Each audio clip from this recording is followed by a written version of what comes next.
Assalamualaikum warahmatullahi wabarakatuh. Perkenalkan, saya Rubaniatur Rohmah, mahasiswa PPG Daljab Universitas Negeri Malang, mata pelajaran Sosiologi. Sehari-hari saya mengajar di SMA Negeri 1 Blitar. Silahkan disimak. Assalamualaikum warahmatullahi wabarakatuh. Waalaikumsalam warahmatullahi wabarakatuh. Selamat siang. Siang. Habis olahraga? Ya. Sudah cukup istirahat ya? Ya. Insya Allah sudah siap untuk pembelajaran hari ini. Gimana kabarnya? Alhamdulillah. Sehat. Sebelum kita mulai pembelajaran pada siang ini, silakan ketua kelas untuk memimpin berdoa. Di tempat duduk siap gerak. Sebelum mulai pembelajaran ini, mari kita berdoa sesuai dengan agama dan kepercayaan masing-masing. Doa mulai.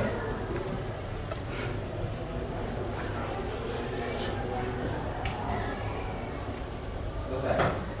Oke. Terima kasih Kevin. Sebelum saya mulai pembelajaran, adakah yang tidak masuk hari ini? Ada yang sedang sakit?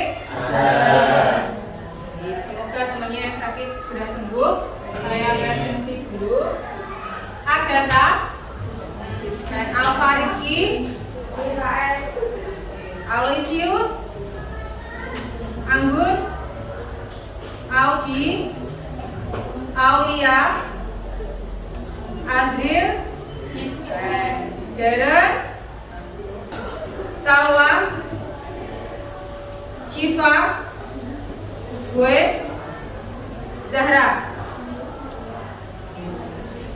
Baik, anak-anak, alhamdulillah yang masih bisa masuk, masih bisa mendapatkan pelajaran, karena kita patut bersyukur ya, hari ini masih banyak ternyata teman-teman kalian yang sakit, atau kita juga banyak mendengar berita banyak orang yang sedang sakit di rumah sakit, tapi kalian bisa memperoleh keadaan yang sehat, bisa datang ke sekolahan.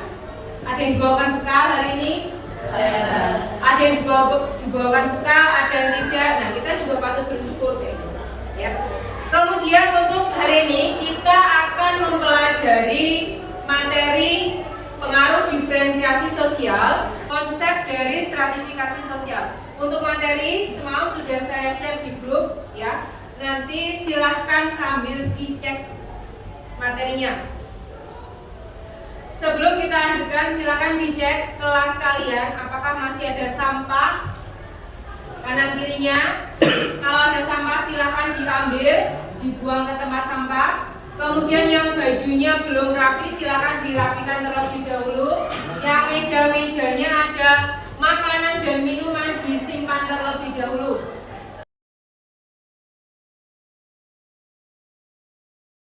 Tujuan pembelajaran kita hari ini, yang pertama, kalian nanti mampu menjelaskan pengaruh diferensiasi sosial. Dari mana? Dari materi yang sudah disampaikan. Kemudian yang kedua, kalian dengan bentuk permainan nanti, kalian diharapkan mampu mencontohkan konsep dari stratifikasi sosial. Kemudian kalian mampu membandingkan sifat-sifat dari stratifikasi sosial. Dan terakhir, kalian mampu menerapkan sifat stratifikasi sosial itu kalau diaplikasikan dalam kehidupan sehari-hari seperti apa. Saya beri waktu 5 menit, silahkan materinya dibaca terlebih dahulu, ya. Habis ini nanti saya kasih soal.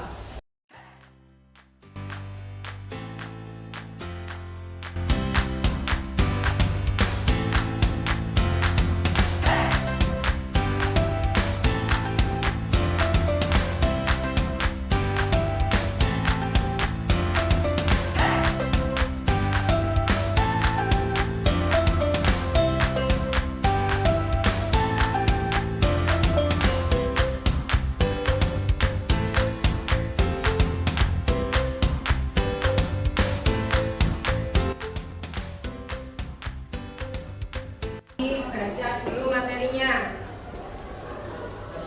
Jadi itu berkaitan dengan pengaruh diferensiasi dan konsep dari stratifikasi sosial yang akan kita pelajari nanti. Kalau sudah, silahkan disiapkan bukunya. Di depan sudah ada 5 soal, silahkan dijawab sepemahaman kalian dari literasi yang sudah kalian lakukan. Yuk, coba dijawab. Langsung jawabannya. Soalnya tidak perlu ditulis, nanti akan kita bahas. Nomor 3, kita menemukan sebutan orang kaya dan orang miskin. Pengelompokan yang dilakukan oleh masyarakat sesuai dengan contoh. Ada orang kaya, ada orang miskin, berarti pengelompokannya secara bertingkat. Nah, itu berarti contoh dari apa? Terakhir, keluarga Pak Andi menerapkan reward bagi anaknya yang berprestasi sehingga menjadi motivasi bagi anak Pak Andi untuk berprestasi. Hal ini menunjukkan bahwa sifat stratifikasi yang berlaku apa? Sifat stratifikasi ada 3 dari materi yang kalian baca. Kalau dia memberikan reward bagi yang berprestasi, berarti masuk sifat stratifikasi yang mana? Jadi saya sampaikan materinya singkat dulu, silakan diperhatikan. Fokus ke depan dulu sebentar ya. Diskriminasi. Kalau kita membahas diskriminasi, berarti ada satu kelompok atau 2 kelompok minimal. Ada 2 kelompok, di mana satu kelompok ini biasanya menguasai kelompok yang lain. Atau di situ dituliskan perbedaan yang dengan sengaja diadakan untuk membeda-bedakan orang lain. Dibedakan berdasarkan apa? Karena ada perbedaan ras. Ras kemarin itu apa? Ras kemarin itu berdasarkan ciri fisik yang kelihatan. Mungkin karena kulitnya hitam, akhirnya dianggap berbeda dan dibully gitu misalnya. Ini ukuran stratifikasi sosial. Yang pertama adalah ukuran ekonomi. Berarti berdasarkan harta yang dimiliki atau aset yang dimiliki. Sehingga kalau dilihat dari ekonominya nanti akan ada kelas atas, kelas menengah, dan kelas bawah. Dilihat yang kedua berdasarkan kekuasaannya. Berarti dilihat dari jabatannya di dalam masyarakat. Terakhir dilihat berdasarkan pendidikannya. Kalau dilihat berdasarkan pendidikannya berarti sejauh mana kalian memperoleh pendidikan.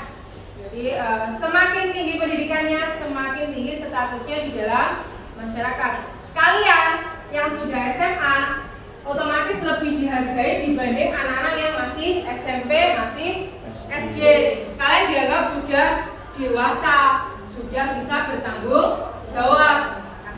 Selanjutnya ada stratifikasi tertutup. Di gambarnya di situ panahnya muter-muter di situ aja gitu ya.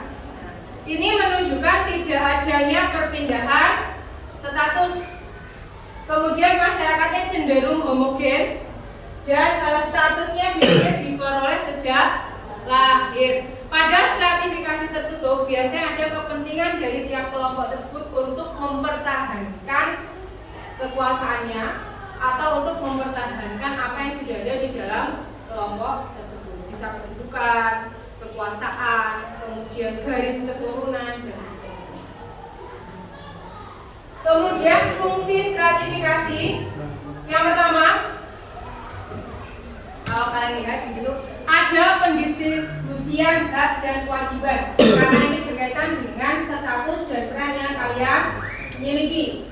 Yang kedua, memberikan kedudukan bagi individu karena tadi stratifikasi adalah pengelompokan secara bertingkat. Jadi ada kedudukannya yang di atas, ada yang di tengah, ada yang di bawah. Kemudian sebagai pemersatu, biasanya dalam satu kelompok karena ingin mempertahankan kekuasaannya ini solidaritasnya lebih tinggi. Dijawab. Yang pertama, dari penjelasan saya tadi bagaimana perbedaan antara diferensiasi dan stratifikasi sosial. Nah, nanti coba dijawab sesuai dengan bahasanya sendiri. Kemudian yang kedua, bagaimana pemahaman kalian tentang konsep stratifikasi di lingkungan masyarakat. Oke, pertanyaan pertama ada yang bisa menjawab? Oke, Siva. Stratifikasi sosial itu mengelompokkan masyarakat secara vertikal seperti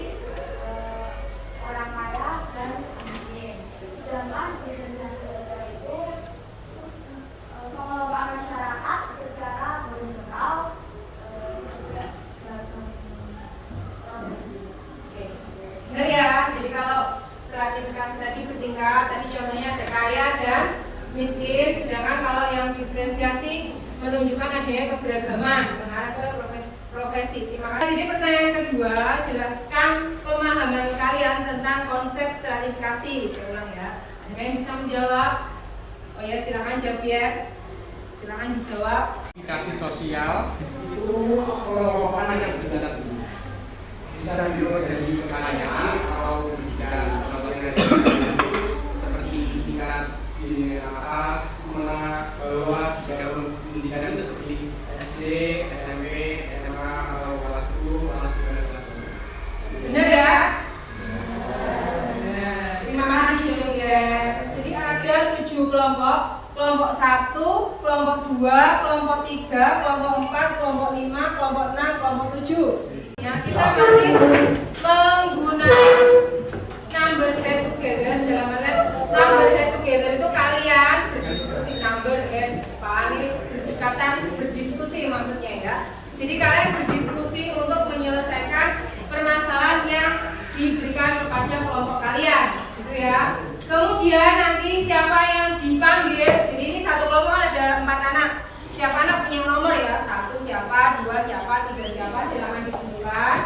Nah, jadi nanti misalkan yang dipanggil 2, nah nanti silakan untuk maju menjelaskan permasalahan kalian itu jawabannya itu apa, alasannya, gitu ya.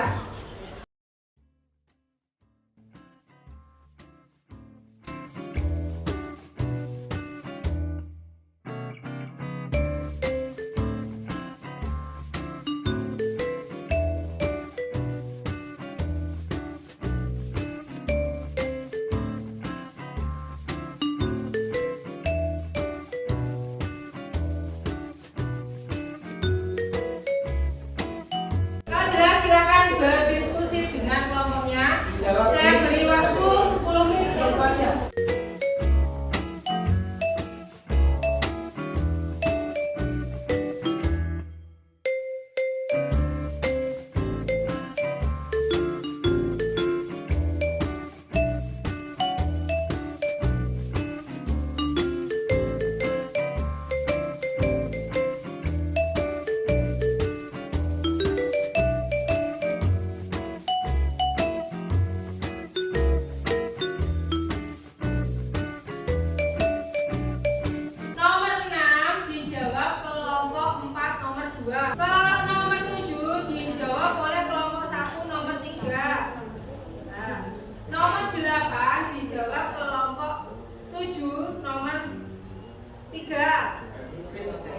Nama saya Justin Apianto dari kelompok 1 menjawab nomor 7. Sebutkan stratifikasi yang kalian temukan di lingkungan sekolah. Kepala sekolah dengan guru atau staf lainnya. Sebab stratifikasi sosial merupakan tingkatan yang ada di masyarakat atau lembaga. Contohnya di lembaga sekolah tersebut dalam hal pendidikan. Terima kasih. Berikutnya, Nama saya Adi Rahman Yogyakarta. Perwakilan dari kelompok 7 akan menjawab nomor 8. Sebutkan 2 fungsi stratifikasi sosial bagi masyarakat. Yang pertama sebagai pertimbangan dan pemecah masalah. Yang kedua alat solidaritas antar individu atau kelompok. Terima kasih.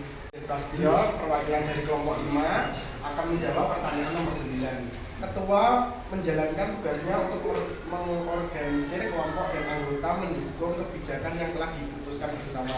Fungsi stratifikasi sosial yang terwujud adalah sebagai pemersatu, karena ketua itu telah membuat kelompok dan anggotanya bisa menyetujui dan bisa menjalankan kebijakan yang telah diputuskan bersama. Terima kasih. Saya Nayu Maharani, perwakilan dari kelompok 6. Saya akan menjawab soal nomor 10. Setiap anggota masyarakat telah menjalankan perannya masing-masing sehingga tercapai integrasi sosial dalam masyarakat. Hal ini sesuai dengan fungsi jawabannya mendorong masyarakat untuk bergerak sesuai dengan jawaban. Terima kasih. terima kasih. Itu tadi jawaban yang benar plus koreksi dari teman-teman kalian ya. Jadi evaluasinya saya rasa untuk jawaban yang disampaikan teman-teman sudah betul bahwa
diferensiasi berupa relativisme budaya, diskriminasi, etnosentrisme, dan primordialisme.